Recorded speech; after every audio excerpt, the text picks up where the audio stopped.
करते हैं। पहला जो है मुद्दा, इस वक्त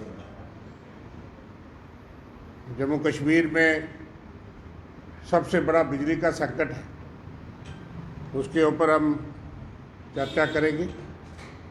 बिजली के साथ साथ पानी का संकट भी है, पानी के साथ साथ और कई इफेक्ट, दवाइयों का संकट है, हॉस्पिटल में हालात ख़राब है। और ऐसा संकट आपको कभी याद नहीं होगा इन रिसेंट सालों में कि अभी अप्रैल का महीना है और बिजली महकमा और बिजली बैठ गई। 12-12, 14-14 घंटे का शेड्यूल कट, जो कि बाकायदा सरकार मानती है कि वो हर एरिया में, अर्बन एरियाज़ में, शहरों में भी देखा जा रहा है। गांव का तो अल्लाह अल्लाह खैर सल्ला, उनका तो पूछता ही कोई नहीं, ट्रांसफार्मर भी जले कितने दिनों बाद लगा और कितने घंटे कट है।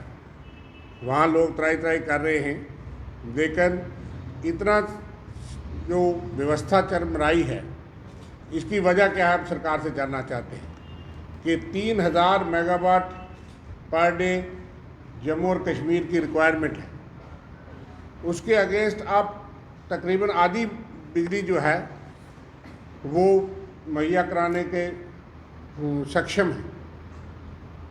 मैं आंकड़ों में ना जाते हुए, लेकिन कश्मीर वादी में 1700 में से 1700 रिक्वायरमेंट है और 1100 आप देते हैं। 1100 से भी कभी कभी 900 मेगावाट में पहुंचती है।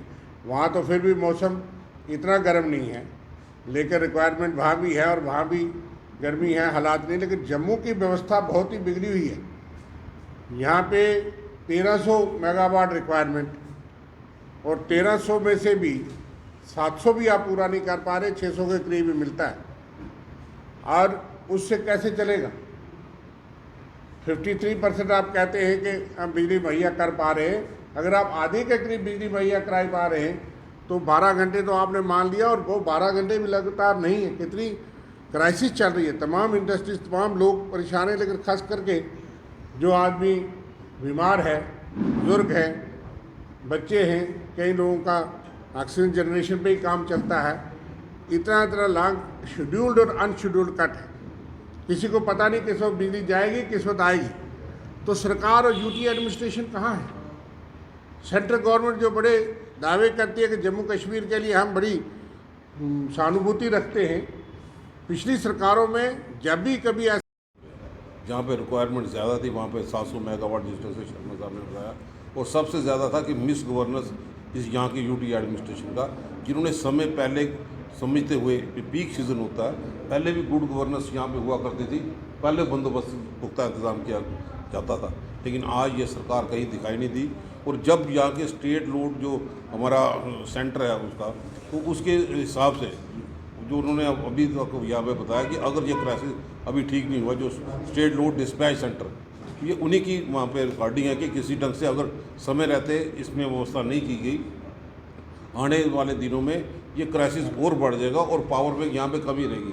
तो जब उनके अपने डिपार्टमेंट के लोग वो इनको आगाह करते हैं, तो ये सरकार चुप्पी क्यों साधे रहती है? आज के इस दौर पे पावर के साथ साथ पानी का क्राइसिस, इंटरनल बस्तियों में टैंकर की व्यवस्था इतनी नहीं है, बस्तियों में इंटरनल रेंज में टैंकर नहीं जा सकते। और ठीक आज जिस ढंग से हॉस्पिटल में भी कई पेशेंट्स को यहाँ पे परेशानी है, कांग्रेस यही मांग करती है कि फौरी तौर में पुख्ता इंतज़ाम यहाँ पे किया जाए। और इसके साथ साथ इंडस्ट्रीज़ जो आगे नहीं पन पड़ रही, और इंडस्ट्रीज़ के लोगों को भी काफ़ी नुकसान यहाँ पे है, जहाँ पे हम मांग करते थे कि कोई राहत यहाँ पे मिले। कांग्रेस यही मांग करती है कि फौरी तौर पे पावर की पोजीशन को इम्प्रूव किया जाए ताकि लोगों को राहत मिले। फला साहब, आने वाले वक्त में कांग्रेस का क्या रोल रहेगा अगर पावर के कट ऐसे ही रहे, पानी ना मिलने पे? कांग्रेस पहले भी सड़कों पे यहाँ पे आम आवाम की आवाज़ को बुलंद किया। आज भी आप देखो पूरी जगह जगह पे कई चौराहों पे प्रदर्शन यहाँ पे हुए।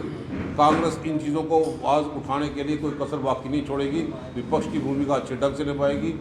गूंगी वाली सरकार को जगाने के लिए यहाँ पे लॉलीपॉप की ज़रूरत नहीं, यहाँ पे नहीं, यहाँ पे एक्शन की ज़रूरत थी। और मैं समझता हूँ लोगों की बड़ी उम्मीदें इन लोगों से थी। जो जमावड़ा कैबिनेट मंत्रियों का तो यहाँ पे भेजते हैं, लेकिन ग्राउंड सिचुएशन को इग्नोर करके अपनी सियासी रोटियाँ सेकते हैं। हमें इस चीज़ के लिए हमने पूरा कंसर्न जो है इस प्रेस कॉन्फ्रेंस के लिए एक्सप्रेस किया।